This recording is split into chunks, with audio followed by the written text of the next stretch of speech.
안녕하세요. 저는 올해 34살 경기도에서 작은 건축사무소를 운영하고 있는 사람입니다. 결혼한 지는 이제 4년이 되었고, 제 아내는 2살 어린 32살의 여성입니다. 이름은 민지라고 하죠. 우리는 꽤 평범한 연애를 하다가 2년간 만남 끝에 결혼했습니다. 저는 꽤 성실한 성격이고 사람들에게 착하다는 말은 종종 들었습니다. 무례한 사람들을 보면 속으로 화는 나지만 겉으로는 아무렇지 않은 척 넘기는 타입이죠. 결혼 생활에서도 크게 다르지 않았습니다. 아내가 원하면 가능한 범위 내에서 뭐든 들어주려고 했고 서로의 시간을 존중하며 살아가고 있다고 믿었습니다.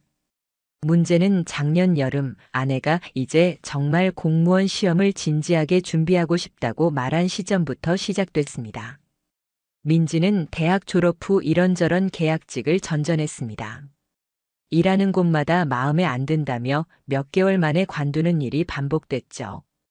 그런 민지를 볼 때마다 저는 말했습니다. 민지야, 너가 하고 싶은 걸 찾아야 돼. 그래야 오래 할 수 있지.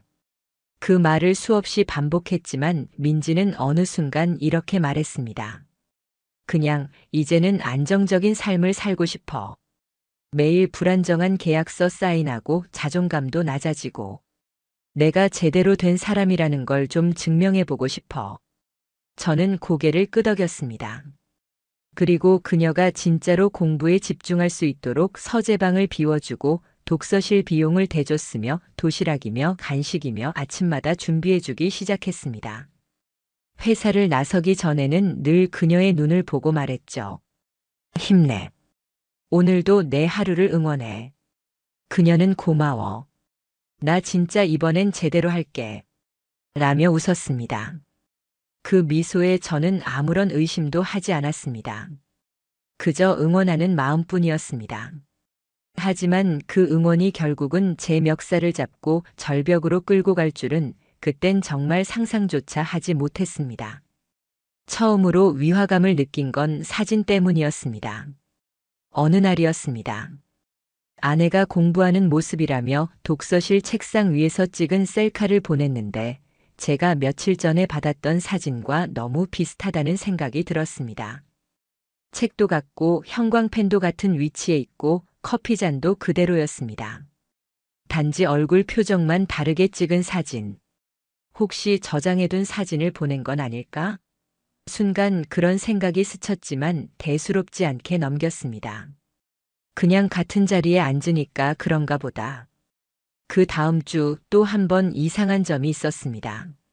아내가 독서실에 있다고 한 날 우연히 근처를 지나다가 점심이나 같이 먹자는 생각에 그 독서실 근처 카페에 들렀습니다. 그리고 전화를 걸었죠. 여보, 근처인데 잠깐 커피 한 잔 어때? 지금 집중 중이라 좀 그래. 조용히 해야 해서 그녀의 목소리는 조금 당황한 듯 들렸습니다. 저는 그 말을 듣고 그냥 알겠다고 하고 돌아서려다가 뭔가 이상하다는 생각에 독서실 건물 로비에서 앉아 있었습니다. 1시간이 지나도 2시간이 지나도 그녀는 나오지 않았습니다. 그리고 전화를 했을 땐 이제 막 집에 가려고 나왔다고 말했습니다. 그런데 저는 그 시간 동안 그 건물 1층에 앉아 있었죠.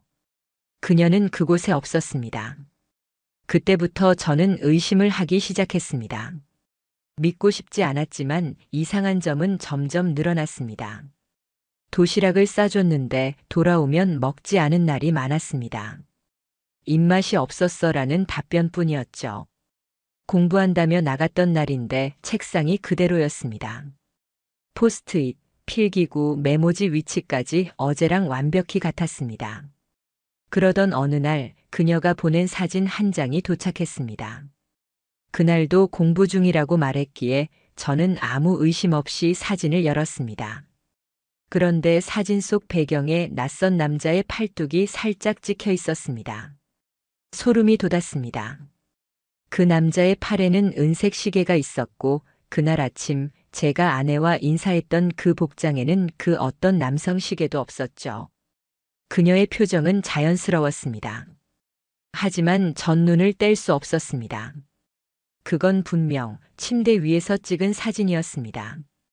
그리고 그 순간 제 뇌리에는 한 가지 생각이 들었습니다. 이 여자가 날 속이고 있다. 그 이후 저는 행동에 들어갔습니다. 그녀의 위치 기록 확인, 독서실 출입 기록 확인, 카드 사용 내역 조회, 차량 블랙박스 영상 확인, 모든 것이 하나의 방향으로 모아졌습니다. 그녀는 독서실에 없었다. 그리고 그 시간에 누군가를 만나고 있었다.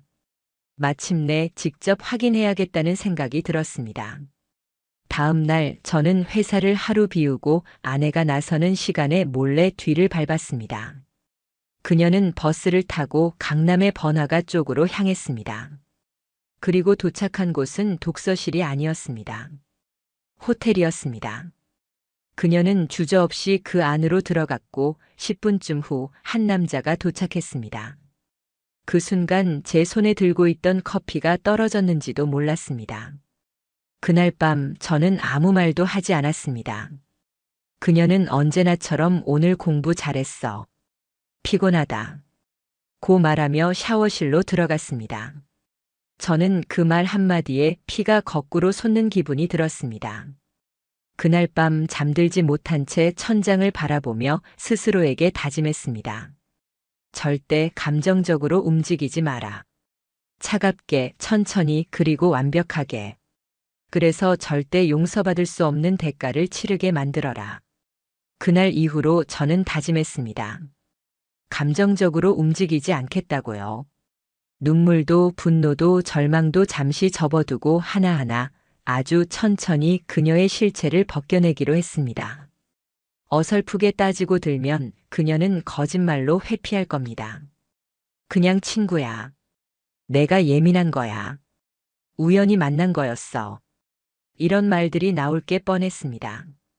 그런 말로는 부족했습니다. 저는 법 앞에서 절대 빠져나갈 수 없을 만큼의 증거가 필요했습니다. 먼저 그녀의 위치 기록을 조회했습니다.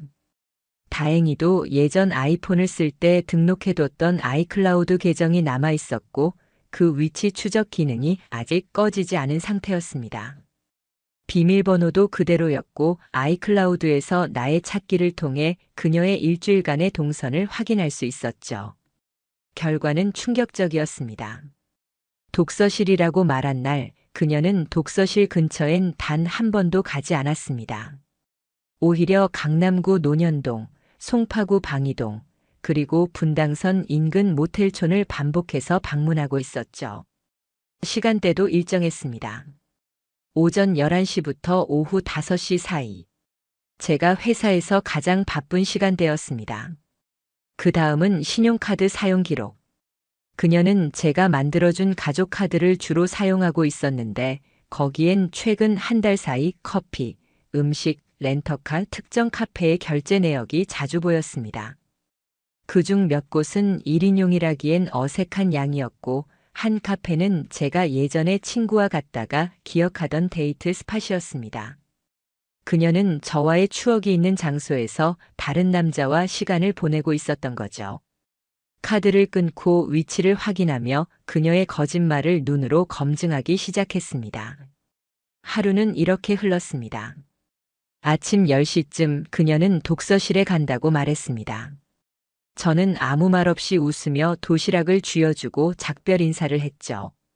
그녀가 나서고 30분 뒤 저는 집에 설치해둔 미니 카메라들을 다시 확인했습니다. 작은 렌즈형 CCTV를, 현관 센서 등 위, 서재 책꽂이, 안방 화장대, 주방 와인잔 선반 뒤 이렇게 총 4곳에 숨겨놨습니다. 사생활 침해냐고요?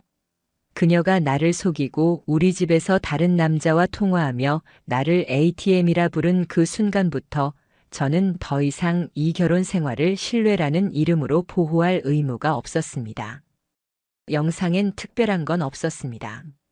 하지만 그녀가 매일 똑같은 루틴으로 화장을 하고 다른 옷으로 갈아입고 도시락은 냉장고에 그냥 넣어두고 나간다는 것. 그게 반복됐습니다. 저를 위해 싸준 도시락은 결국 한 입도 먹지 않고 그대로 버려지거나 이틀 후 냉장고 구석에서 곰팡이가 피어난 상태로 발견됐습니다. 하루는 일부러 회사에 늦게 가는 척하고 집 근처 카페에 머물렀습니다. 그녀가 나간 뒤 차에 몰래 따라 붙었고 그녀가 들어간 곳은 상일 모텔이라는 지하 1층짜리 허름한 모텔이었습니다. 30분쯤 후 중년의 남자가 들어갔고 그들은 2시간이 지나서야 함께 나왔습니다. 그녀는 웃고 있었고 남자는 허리를 감싸며 그녀의 머리를 쓰다듬고 있었습니다. 그 순간 저는 깨달았습니다. 이건 감정의 문제도 아니고 사랑의 유무를 따질 문제가 아니었습니다. 그녀는 이 결혼 생활을 이용했고 저라는 사람을 지원자 정도로 생각해왔다는 거죠. 밥 해주고 돈 벌어오고 생활비 대주는 사람. 그 이상은 아니었습니다. 그날 밤 저는 그녀가 샤워하는 사이에 핸드폰 백업을 시도했습니다. 평소 그녀는 핸드폰을 손에서 떼지 않지만 샤워 중에는 욕실 바깥 선반 위에 올려두고 있었습니다. 그 사이 아이튠즈로 5분 만에 전체 데이터를 백업했고 그 결과 메시지 수신 내역, 카카오톡 대화, 음성 녹음 파일, 사진첩 모든 것이 손에 들어왔습니다. 가장 충격적이었던 건 그녀가 어떤 유부남과 연인 관계를 유지하고 있었다는 사실이었습니다. 그 남자는 제가 결혼식 때 사회를 부탁했던 박성우, 제 절친이자 회사 동기였습니다. 사진첩에는 같이 식사한 사진, 호텔 객실에서 포즈 잡은 셀카, 심지어는 민망할 정도로 가까운 거리에서 찍힌 사진들까지. 그건 단순한 외도가 아니라 이중생활이었습니다. 그리고 또 하나. 메모 앱에는 다음과 같은 문장이 적혀 있었습니다. 이혼은 순리대로 갈 것. 남편은 착해서 처음엔 당황하겠지만 내 잘못 인정하면 바로 풀릴 거야.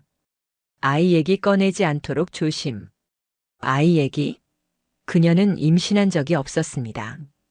하지만 그 문장은 내가 모르는 사이 무언가 더 있었음을 의미하고 있었죠. 그날부터 저는 변호사를 찾아다니기 시작했습니다.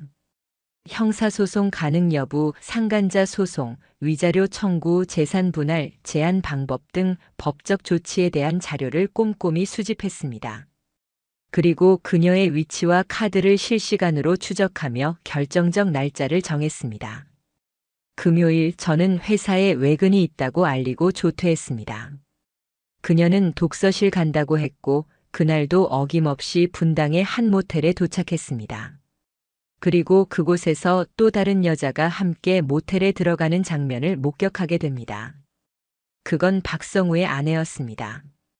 그들은 부부 동반 모임에서 알게 된 사이였고 아내 민지는 박성우의 아내와 친한 친구인 척하고 있었습니다. 박성우 아내도 참 이해가 안 갔습니다. 모텔에서 왜 만남을 가졌는지 말이죠. 아무튼 그 순간 모든 게 정리됐습니다. 배신, 기만, 이용, 위선 그리고 이중 계획. 진실은 이미 제 손 안에 있었습니다. 사진, 메시지, 위치 기록, 모텔 CCTV 그리고 그날 본 장면. 그녀가 독서실에 간다고 말한 금요일 오후 모텔로 향했고 거기엔 그녀와 상간남 박성우 그리고 그의 아내까지 3사람이 한 모텔 객실에 들어갔습니다. 도저히 믿기 힘든 광경이었지만 정황상 두 여자 사이에 모종의 합의가 있다는 결론에 도달할 수밖에 없었습니다. 단순한 불륜이 아닌 조직적인 기만과 사기가 깔려 있었던 것이죠. 저는 감정적으로 흔들리지 않으려 애썼습니다. 이제부터는 계획이 가장 중요했습니다. 그리고 그 계획은 단 하나의 목적을 향해 있었습니다. 그들 셋 모두에게 절대 빠져나올 수 없는 진실을 들이밀 것. 먼저 움직인 건 박성우의 아내에게 연락하는 일이었습니다. 그녀의 번호는 예전에 단체 모임에서 알게 된 적이 있었고 카톡 대화창이 남아 있었습니다. 저는 단도직입적으로 말했습니다. 땡땡씨, 지금 바쁘신가요? 급히 보여드릴 게 있어서요. 성우랑 민지 지금 같이 있습니다. 답이 없었습니다. 대화창이 3분간 머물러 있더군요. 그녀는 망설이고 있었습니다. 하지만 저는 망설이지 않았습니다. 곧장 그녀에게 모텔 앞 사진, 둘이 함께 나오는 장면이 찍힌 영상, 카카오톡 메시지 캡처 둘이 입맞춤하는 사진을 보냈습니다. 그제야 답장이 왔습니다. 저도 다 알고 있었습니다. 저는 심장이 멎는 듯한 느낌을 받았습니다. 뭐라고요? 그녀는 이렇게 이어 말했습니다. 알고 있었어요. 하지만 민지가 먼저 말했거든요. 우리 둘 다 같은 남자한테 상처받았다고요. 그러면서 제게 제안했어요. 그 사람이 바람을 피운다면 똑같이 되갚아줘야 하지 않겠냐고. 그때부터 우리가 서로의 비밀이 됐죠. 믿을 수 없었습니다. 저와 박성우, 우리가 각각의 아내들에게 가해자로 몰리고 있었던 겁니다. 저는 단 한 번도 외도를 한 적이 없습니다. 그녀에겐 변명할 거리조차 없었죠. 그런데 제 아내는 거짓 피해자 코스프레로 저를 폭력적인 남편처럼 포장했고 박성우의 아내와 공모의 복수라는 명목 아래 바람을 피웠던 겁니다. 그날 밤 저는 다시 한번 모든 영상을 정리했습니다. 그리고 그녀와 단둘이 마주하기로 마음먹었습니다. 아무 말도 하지 않고 카메라를 틀고 녹화를 시작한 채 테이블에 그녀가 보낸 메시지들을 프린트에 올려놓았습니다. 퇴근한 민지가 들어왔고 저는 묻지도 않고 말했습니다. 오늘은 좀 일찍 왔네. 앉아서 얘기 좀 하지. 그녀는 제 표정을 보곤 뭔가 눈치를 챘는지 조금 경계하는 듯 했습니다. 하지만 저는 미소를 지었습니다. 담담하게 말했습니다. 이거 내가 보낸 거 맞지? 뭐야, 갑자기? 오늘도 오빠랑 있어서 행복했어. 남편은 몰라. 걔는 항상 눈치가 없어. 이 문장 말이야. 이거 내 맞춤법 그대로더라. 그녀는 얼어붙었습니다. 내가 설명할게. 좋아. 들어볼게. 근데 그 전에 이 영상 먼저 보자. 내가 들어간 모텔, 성우랑 같이 나오는 장면. 그리고 성우 아내한테 보낸 내가 먼저 유혹한 거야라는 메시지도 확인했고. 그녀는 손으로 입을 막더니 눈물을 보였습니다. 아니야, 그건 뭐? 내가 상처 준 거니까 바람펴도 된다는 거야? 너 혼자 피해자 시뮬레이션 하느라 고생 많았겠다. 그녀는 결국 울음을 터뜨렸고 무릎을 꿇고 말했습니다. 미안해. 여보, 나 정말 그럴 생각 없었다면 왜 그 사람이랑 8개월이나 연락했어? 왜 너희끼리 해외여행 계획 세우고 있었어? 내 통장에서 빠져나간 500만 원은 뭐고? 우리 통장 비밀번호 알려준 이유는 뭐야? 그녀는 입을 꾹 다물었습니다. 그리고 고개를 떨구었습니다. 그 순간 저는 알 수 있었습니다. 이 여자는 이제 어떤 말로도 자신을 변명할 수 없다는 걸. 이제 법대로 하자. 저는 그 한마디만 남기고 방으로 들어갔습니다. 그녀는 울면서 현관문 앞에 주저앉았고 한참을 그렇게 앉아 있더군요. 하지만 그 울음은 제게 아무런 울림도 주지 못했습니다.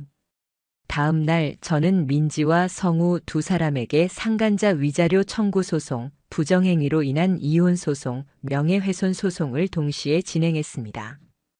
이미 변호사와 모든 증거를 정리해둔 상태였고 그녀가 반박할 수 있는 여지는 없었습니다. 그날 이후로 그녀는 집을 나갔고 성우는 본인의 아내에게 이중기만 사실이 들통나 바로 쫓겨났습니다. 가장 통쾌했던 건 민지가 성우를 찾아갔지만 성우는 민지를 철저히 부정했다는 것이었습니다. 그냥 같이 놀았을 뿐이야. 사랑? 무슨 사랑? 그 말에 민지는 무너졌다고 합니다. 법은 감정을 묻지 않습니다. 사람이 얼마나 상처받았는지, 얼마나 고통스러웠는지는 증거 없이 말할 수 없습니다. 그게 현실이고 저는 그 현실을 똑바로 마주하기로 했습니다. 민지와 저는 정식으로 이혼 소송에 들어갔습니다. 동시에 저는 상간자 위자료 청구 소송, 그리고 그녀가 저에 대해 유포한 허위 사실들에 대해서는 명예훼손 및 모욕죄 고소장도 함께 접수했습니다. 법적으로 이기기 위해선 모든 것을 수치화하고 문서로 증명해야 했습니다. 민지가 제게 남겼던 말들, 사실 너도 다른 여자 있었잖아. 성우 오빠는 날 이해해줬어. 그건 잠깐의 실수였고 넌 너무 감정적으로 굴잖아. 이런 말들에 흔들리지 않기로 했습니다. 그저 말없이 증거를 꺼내 보여주면 됐습니다. 첫 번째 재판은 이혼 및 위자료 청구와 관련된 내용이었습니다. 민지는 제 변호사 측에서 제출한 증거들을 처음 본 듯한 얼굴이었습니다. 하지만 그건 당연하죠. 저는 지금까지 단 한 번도 그녀에게 제가 무엇을 알고 있는지 노출하지 않았으니까요. 그녀는 고개를 떨구었습니다. 법정에서는 눈물도 후회도 변명도 통하지 않았습니다. 판사는 차분한 목소리로 말했습니다. 원고 측은 피고의 부정행위를 입증할 수 있는 충분한 정황과 증거를 제출했습니다. 피고 측은 반박 자료가 없으므로 법적으로 유책 배우자로 판단됩니다. 그 한 문장만으로 이미 승패는 정해졌습니다. 민지는 성격 차이를 주장하며 결혼 생활에 반복적인 감정적 폭력이 있었다고 했습니다. 하지만 그 말은 오히려 그녀가 과거에 친구들과 나눈 카카오톡 내용, 우리 남편은 정말 착해서 재미가 없어 싸우자고 해도 그냥 도망가듯 피암 키읔키읔 같은 메시지로 인해 스스로 무너졌습니다. 저는 판사 앞에서 단 한마디도 하지 않았습니다. 모든 건 문서와 캡처, 녹음 파일이 대신해줬습니다. 재판 말미에 판사는 이렇게 말했습니다. 민지 씨, 귀하의 행동은 단순한 일탈이 아니라 결혼 관계를 기만하고 훼손한 고의적 행위입니다. 그와 함께 상간자와의 연대 책임이 충분히 성립된다고 판단됩니다. 결국 이혼 성립, 위자료 3천만 원 판결, 재산 분할 권리 박탈이라는 결과가 나왔습니다. 그리고 두 번째 전쟁, 박성우와의 상간자 소송이 기다리고 있었습니다.